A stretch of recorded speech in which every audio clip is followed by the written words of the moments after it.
ঠিক আজকের দিনে 1997-98 সালে মোহনবাগানের সাথে কি হয়েছিল সেটা এই ভিডিওতে বলবো। তার আগে বলে রাখি যে মোটামুটি 1996-97 সালের আগে ভারতবর্ষের ফুটবলে কোনো ন্যাশনাল কোনো লিগ হতো না। মানে সারা ভারত জুড়ে সবকটা দল নিয়ে যে একটা লিগ বা একটা ফুটবল টুর্নামেন্ট সেভাবে হতো না।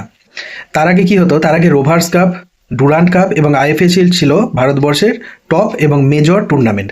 কিন্তু সেটা বাদ দিয়েও ধরা যেতে পারে ফেডারেশন কাপ এবং সন্তোষ ট্রফি, যেটা স্টেট বেস ছিল, মানে প্রত্যেকটা রাজ্যর মধ্যে খেলা হতো সন্তোষ ট্রফি, যেটা এখনও চলে।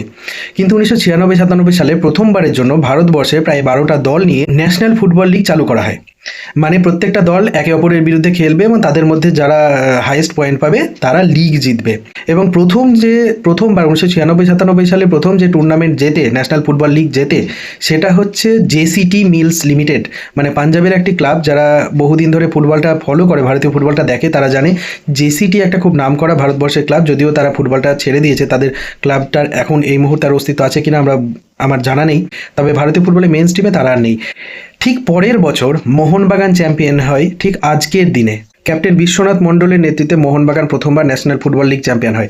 এবং সে বছর মোহনবাগান দলে যেসব ফুটবলার যারা লেজেন্ড হয়েছিলেন, তারা গোলকিপার হেমন্ত ডোরা, সন্দীপ নন্দী ছাড়াও রিয়াজুল মুস্তাফা ছিলেন ডিফেন্ডার, স্যামি ওমোলো বিখ্যাত নাইজেরিয়ান সম্ভবত ছিলেন, দেবজিৎ ঘোষ, জীবন মোরেস, লোলেন্দ্র সিং, সত্যব্রত ভৌমিকরা ছিলেন।